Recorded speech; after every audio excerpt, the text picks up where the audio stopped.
Hello बच्चों। इस video में मैं जलीय चक्र अर्थात प्रकृति में जल चक्र के बारे में बताने जा रहा हूँ कि किस तरह इस पृथ्वी में जलाशयों से जल के वाष्पीकरण और फिर संघनन के बाद वर्षा होती है। ठीक है, तो कैसे वर्षा होती है? जलाशयों से जल के वाष्पीकरण और फिर संघनन के बाद वर्षा होती है। आप इस चित्र में देख रहे हैं कि ये जो सतही जल है, यहाँ पे ये आपका सतही जल है, फिर यहाँ पे भी सतही जल है।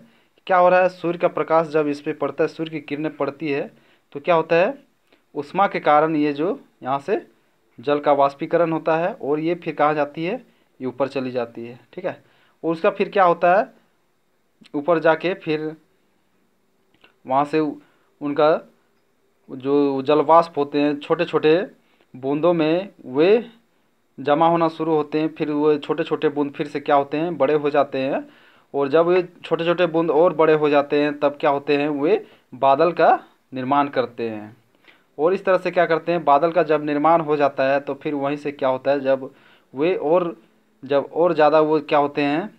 वर्षा की बूंदें और जम जाती है तो वहाँ पे क्या होता है? बर्फ़ का निर्माण हो जाता है। और वही क्या होता है? वर्षा की बूंदें जब भारी हो जाती हैं तो फिर से वहाँ से क्या होने लगता है? फिर वही बादल बन जाता है और फिर बारिश हो जाता है। और वही जल फिर से क्या होता है? हमें प्राप्त होता है। ठीक है, इस पृथ्वी में आता है। तो इस तरह से क्या होता है कि सबसे पहले जो सतही जल है उसका वाष्पीकरण होता है और वो फिर वायुमंडल में जाता है।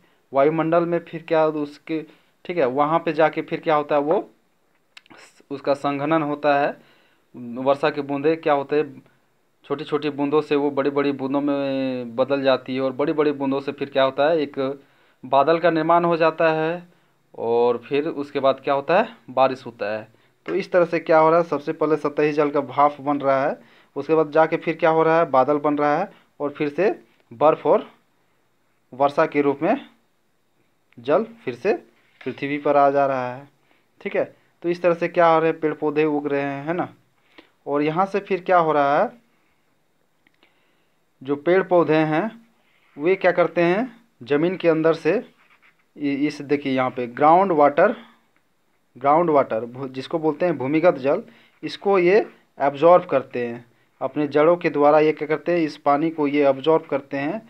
और मानव भी क्या करते हैं? इस भूमिगत जल को कुआं के द्वारा, नलकूपों के द्वारा या बोरिंग के द्वारा इसको निकालते हैं और इस तरह से ज़मीन के अंदर से पानी ऊपर चला जाता है। वो ठीक है। और ये जब ये पेड़ पौधे क्या करते हैं? जब ये इसका जल को आप ये एब्जॉर्ब कर लेते हैं, अवशोषण कर लेते हैं, उसके बाद क्या होता है? इनके पत्तियों में जो पत्तियों के द्वारा क्या होता है? इनका फिर वाष्पोत्सर्जन हो जाता है। पत्तियों में क्या होते हैं? छोटे छोटे जो रंध्र होते हैं, रंध्र के द्वारा वो सूर्य की प्रकाश पड़ने के कारण, सूर्य की किरणें पड़ने के कारण उनको भी ऊष्मा मिलती है, तो उसके कारण क्या होते हैं? वे उनका भी वाष्पोत्सर्जन हो जाता है। ठीक है, तो इस तरह से क्या होता है? ज़मीन के अंदर से भी क्या होता है? जल का वाष्पोत्सर्जन हो जाता है और ऊपर जाके फिर से वही प्रक्रिया क्या होता है? वहाँ जाके फिर से छोटी छोटी बूंदें क्या करती है? बड़ी बड़ी बूंदों का निर्माण करती है और बड़ी बड़ी बूंदें फिर इसी तरह से जमा होते होते होते ये क्या करती है? एक बादल का निर्माण करती है और फिर इस तरह से फिर बादल जब बन जाता है तो फिर इस तरह से बारिश होता है। तो इस तरह से जल चक्र का निर्माण होता है प्रकृति में। ठीक है, इस तरह से प्रकृति में जल चक्र का निर्माण होता है। इस फिगर में आप देख रहे हैं ये क्या है आपका? ये आपका ग्राउंड है ना। ग्राउंड के अंदर ये आपका ग्राउंड वाटर है, ये भूमिगत जल है। और यहाँ पे है आपका ये जो दिख रहा है, ये है आपका सतही जल। ये जो पोर्शन है आपका ये सतही जल है। और यहाँ पे है ये आपका ये बादल का निर्माण हो रहा है, यहाँ से ये बादल का निर्माण हो रहा है। ठीक है, और यही बादल का निर्माण हो जाता है तो फिर ये क्या हो रहा है? ये बर्फ़ और वर्षा के रूप में ये फिर से पानी, फिर से जल पृथ्वी के सतह पे आ जाता है। और इस तरह से क्या होता है? ये नदियों, तालाबों, समुद्रों में, ये नदियों तालाबों के द्वारा क्या आता है? बहते हुए समुद्र पे चला जाता है और समुद्र से फिर क्या होता है? वाष्पीकरण की प्रक्रिया के द्वारा फिर ये वायुमंडल में चला जाता है। और वहाँ से फिर क्या होता है, संघनन प्रक्रिया के द्वारा फिर से वो वर्षा के जलों में परिवर्तित हो जाता है और इस तरह से क्या होता है, बारिश होता है। तो इस तरह से जल चक्र क्या है, जलाशयों से जल के वाष्पीकरण और फिर संघनन के बाद वर्षा होती है। जलाशयों से जल के वाष्पीकरण और फिर संघनन के बाद वर्षा होती है। अतः वह प्रक्रिया जिसके द्वारा जलवाष्प बनता है और वर्षा के रूप में सतह पर गिरता है और फिर नदियों के द्वारा समुद्र में पहुंच जाता है, जल चक्र या जलीय चक्र कहते हैं। फिर से एक बार बोल देते हैं, जल चक्र क्या है, जलाशयों से जल के वाष्पीकरण और फिर संघनन के बाद वर्षा होती है। अतः वह प्रक्रिया जिसके द्वारा जलवाष्प बनता है और वर्षा के रूप में सतह पर गिरता है और फिर नदियों के द्वारा समुद्र में पहुंच जाता है, जल चक्र या जलीय चक्र कहते हैं। तो इस तरह से जल चक्र का निर्माण होता है।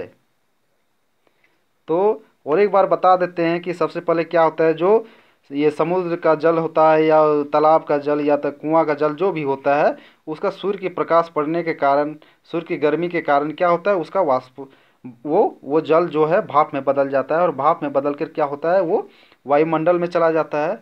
और वायुमंडल में क्या होता है, छोटी छोटी बूंदें क्या होती है, धीरे धीरे वो क्या होता है, उनका संघनन होकर वो बड़ी बड़ी बूंदों में बदल जाती है और बड़ी बड़ी बूंदें फिर क्या होती है, वही फिर उनका संघनन प्रक्रिया होके फिर क्या होता है, वो बादल में परिवर्तित हो जाती है।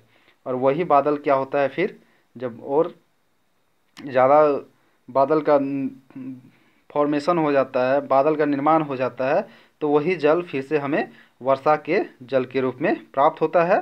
ठीक है, और ये प्रक्रिया जो है वो चलते रहता है। और जो ज़मीन के अंदर जो वर्षा का जल जो चला जाता है उसको हम लोग बोलते हैं भूमिगत जल। और इस भूमिगत जल फिर कैसे, भूमिगत जल का ऊपर कैसे आना होता है, तो ये भूमिगत जल आपके मानव प्रक्रियाओं के द्वारा या तो प्राकृतिक प्रक्रियाओं के द्वारा आता है। प्राकृतिक प्रक्रियाओं में किस तरह आता है कि पेड़ पौधे क्या करते हैं, अपना भोजन बनाने के लिए जल का अवशोषण करते हैं जड़ों के द्वारा, और उन जड़ों के द्वारा क्या होता है, वो तनों के द्वारा वाहिकाओं के द्वारा, पेड़ की वाहिकाओं के द्वारा जो जल है सबके सब शाखाओं में पहुंच जाती है, सब पत्तियों तक पहुंच जाती है और पत्तियों से क्या होता है, जल का वाष्पोत्सर्जन होता है। और जल पेड़ पौधों के पत्तियों में क्या होता है, रंध्र, छोटे छोटे रंध्र पाए जाते हैं। उन्हीं रंध्रों के द्वारा क्या होता है, वाष्पीकरण की प्रक्रिया होती है, जिसे हम कहते हैं वाष्पोत्सर्जन। जिस प्रकार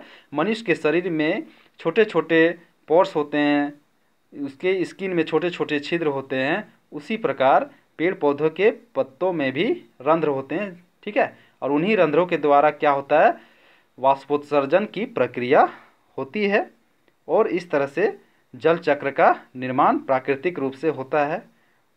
ओके, तो बच्चों यहाँ ये छोटा सा वीडियो आपको जल चक्र के बारे में बता रहा है।